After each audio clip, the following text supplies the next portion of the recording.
Chapter 12. We're up to 1225, Conductor Color Code, on page 170. Before I get into all of this, I always want to remember one thing right here where it says 6 American wire gauge or less. Doesn't matter if it's a hot, a grounded, or a grounding. Size 6 or less, you have to use the individual colors. Here I got a green for my grounding, and I got a red and a black.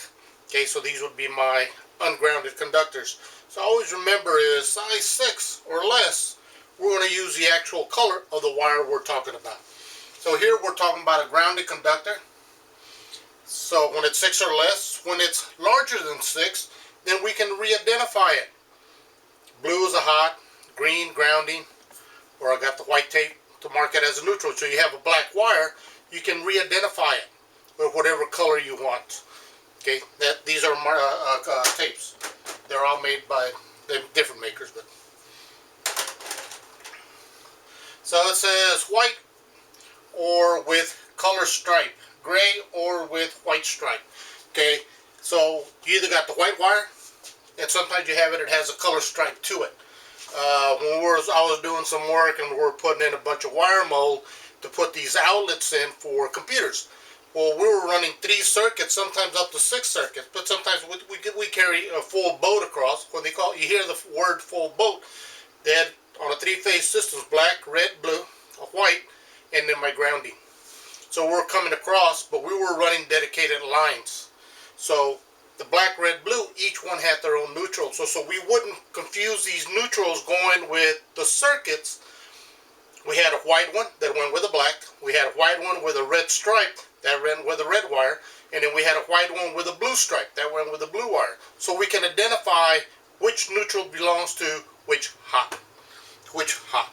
Okay, so that's what it's talking about. White with a color stripe. Gray or with a white stripe. When we start talking about voltages, talking about down here, it says neutral distinguished by different colors. So let's say you got a conduit and it's going out somewhere, and you got 120 volt circuits, and you got 277 volt circuits. So you got some receptacles and lights going in an area, and your panels are side by side, just like we have in the classroom. I got my high voltage was 277 480, and I have my low voltage that it has a 128 208 3-phase. Well, I can bring one conduit, pull all those wires in.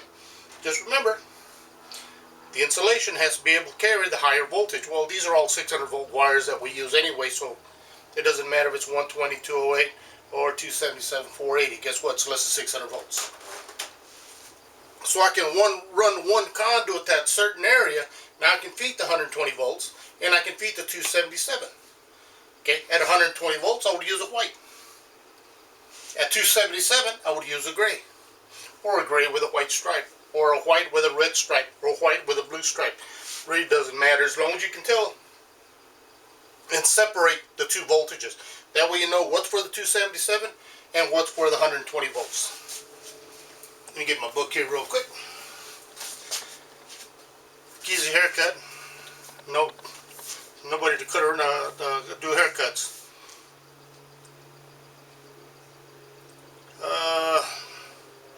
Hot conductor, okay. I'm just trying to look here. So, make sure I explain everything. And then down here we get down to the equipment grounding conductor. It's green or green with a yellow stripe or bare. So when we're pulling it in the raceway, in a conduit or in a wire mold or whatever it may be, other than Romex, and then we have to use an insulated conductor. Okay, so always when in a raceway, it shall be insulated. Always remember that, shall be insulated.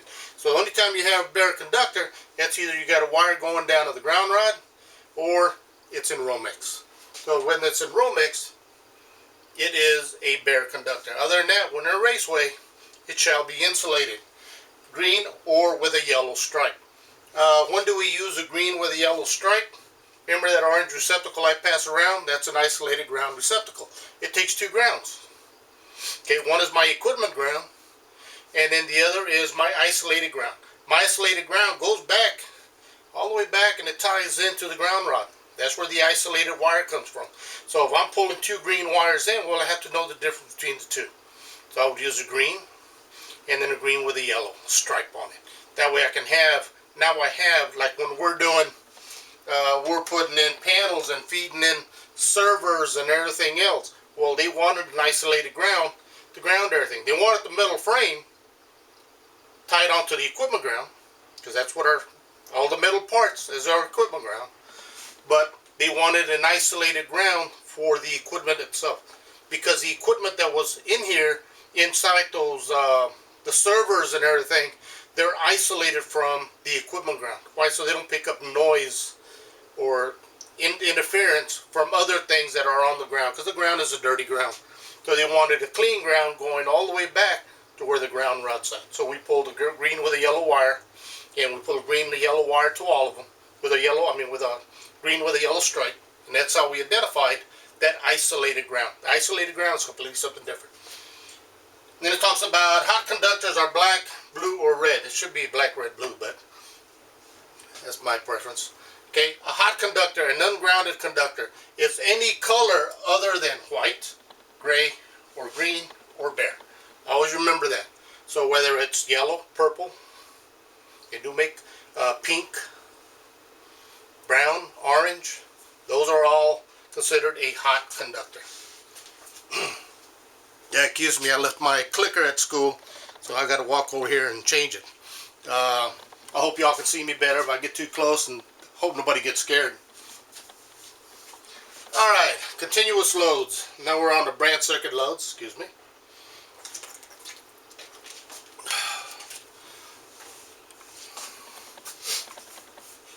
This says the code places load limitations on branch circuits with continuous loads. Loads with a duration longer than 3 hours, such as lighting, the continuous load must not exceed 80% of the current rated allotted for it. If the overcurrent protection device is lit as continuous operation, then 100% of the rating, 80% is not a factor. So it says branch circuit loads are classified into 5 categories: lighting loads, receptacle loads, equipment loads, heating, cooling loads, and motor loads. So today we'll be talking about lighting loads, and then we'll get into the receptacle, equipment, and everything else. I will be doing some examples, and I'll send them out in an email. So we'll be giving you examples, not giving you, I'll giving you a question, and you do the examples. Because you'll have the examples of, what's that, 12.1, 12.2, and 12.3. Maybe I'll go all the way to 12.4. Okay? All the way to 12.4. So I'll give you 4 questions, and then you can fill them in and then get them back to me. First is the continuous load. Alright, going on this 80% rule does not use an overcurrent protection device continuous operation at 100%.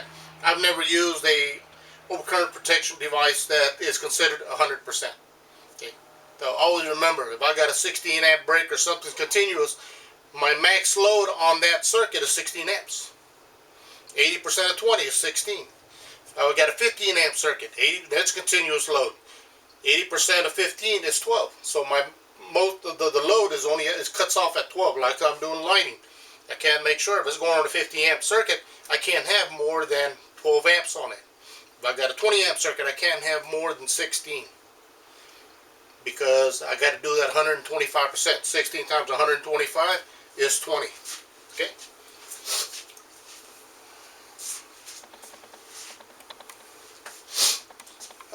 We're going to be talking about lighting loads.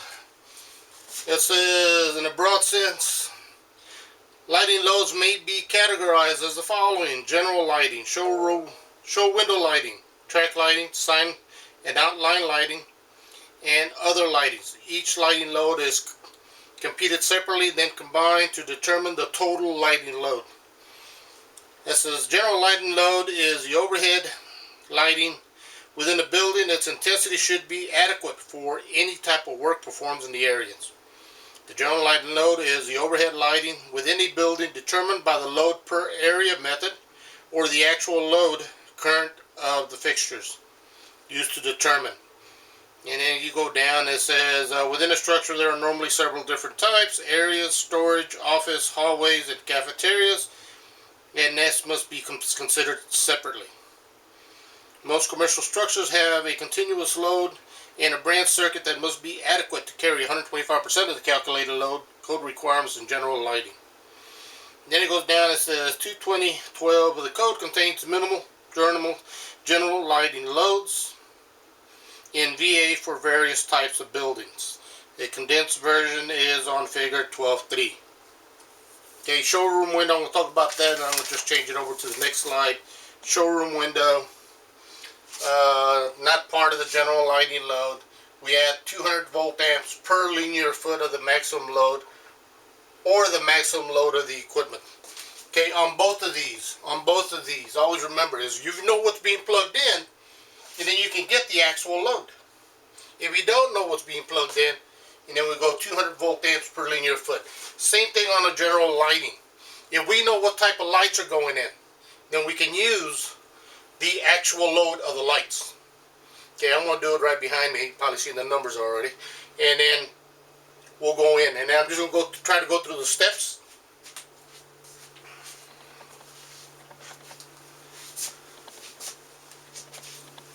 So I'm going to change this a little bit. And I'm going to leave it. So in this figure, I said up here my general lighting load is here. I got 70 amps. I have 100 fixtures at 0.7 amps each. So all I got to do is multiply. Okay, that gives me 70 amps. I multiply it by my voltage, and that gives me the 16,800 VA. So I got 100 light fixtures going into this building. This building is 40 by 80. I just threw numbers out, so don't ask me how I came up with this. So I got a 40 by 80. Okay, I can either use the actual load, the actual VA. Okay, so this is the number quantity, 0.7 amps, comes up to 70 amps. So I'm at, my voltage is 240. I said it's a 12240 single phase store. Let me go to the next slide real quick. So looking on here, you come down and it says stores, 3 watts per square foot, 3 watts per square foot. So I can get, here, let me change the colors.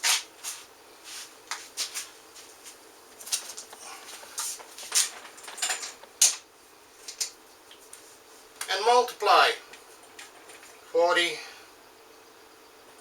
times 80. 40 times 80, that's my square footage. And that gives me 3,200. And then multiply by 3, which gives me 96 VA. Okay, so I can either use the square footage of the building, or I can use the actual load. So this is the actual load. I use the actual load because I looked on my panel schedule. I looked on my blueprints. It had the lighting loads, lighting schedule. And on the lighting schedule, it told me what type of lights it were, and I found that they were 0.7 amps each. I had 100 of them going into the store. So I bought 100, I just multiplied by 100. That's how I got the 70. 70 I multiplied by the voltage. Now I have my VA. Okay, so this is part of this. Okay, so it's 70 times 240, just like I did it over here. 70 times 240. Then I used it, and then I gave you the square footage. I can use either or. I can use either or. It's up to whoever's doing it. Okay, and then we go to the show windows. Okay, go back a little bit. So it says for show windows, we can either use the maximum. I didn't have anything for show windows because all we're doing is pulling power across, and they're going to figure it out later. Okay, so we're only doing the general lighting for the show windows. We're just going to go ahead and use the 2 volt amps. So it says, I thought here I got my building, so I got 5 feet of window here. This is what's in black. I got 5 feet here, 15 here, 15 here. Okay, so that means that I would have 15, 15, and 10, 30, 40 feet of show windows, 40 times 200, 40 times 200, give me 8,000. 40 times 200 is 8,000, I'm sorry. So that's how I came up. This light, code alert, any window displaying goods or advertising. Lights in a show window. Section 410.14, chain supported fixtures may be externally wired. No other externally wired fixture. Okay, so what does that mean is, yes, I can have a wire that comes down on a piece of chain. I can have a cord going through it, so I can plug it in somewhere, or so forth. So therefore, you know, it just allows it, because you're going to move things. When you got a show window, things can move. Things can move. Or you got something that's hanging to the ceiling, supported coming down, like a sign, you know, a store open or whatever it may be. That's at that. Okay. Then it goes to lighting loads. Hold on, let me look at my timer here, because I only got 29 minutes. I got to keep an eye on the timer, because it only allows me to record 29 minutes at a time. Okay, so I got to make sure I catch up so it doesn't cut me off like it did on the last one. Track lighting, minimum load is 150 volt amps for a 2-foot track. It had a suggestion to it. I said on the show windows, show window lighting and load computations. On the show windows, before I get ahead too far, it says the code also requires at least one receptacle every 12 feet of the show window space measured horizontally, and the load computed at 180 volt amps per outlet. These receptacle loads is in addition to the showroom window. Okay, so you do have a question in your thing that's talking about this. So I got 15 feet here, 15 feet here. I have to have 2 outlets. Why do I have to have 2 outlets? Well, every 12 feet. So if I just put one in one end, one at the other end, boom, I'm covered. Okay, so I have to have an outlet every 12 feet. The maximum cannot exceed 12 feet. So if I got more than 12 feet, if I have 13 feet, I still have to have 2 outlets, because I'm more than 12 feet. So I got 15 feet there, 15 feet there, so I got one here, one here. So looking at it, even though these are not tied together, this wall outlet, this wall space does not count toward here. And guess what?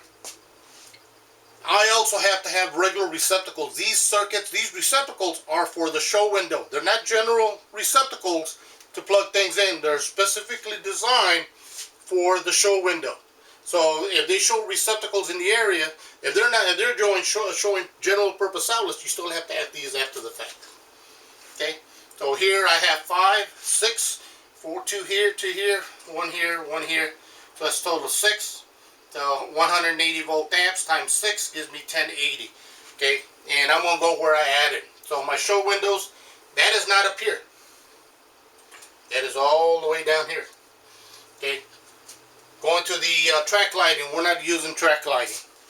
And it has a code alert on track lighting. According to section 410.2, a track lighting is manufactured assembly designed to support and energize luminaires, light fixtures that are capable of being readily repositioned on track. It is the length can be altered by addition or subtraction of track.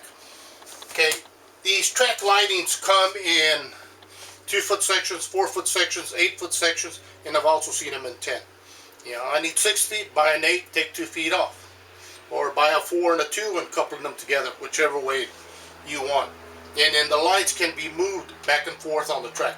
If you want to see a track lighting, get on your phone, Google track lighting, and then you can see them. Sign and outline lighting. At least one circuit dedicated, minimal, 1200 VA. Okay, so when you go outside and you got a sign, that is your minimal. Your minimal is 1200 VA.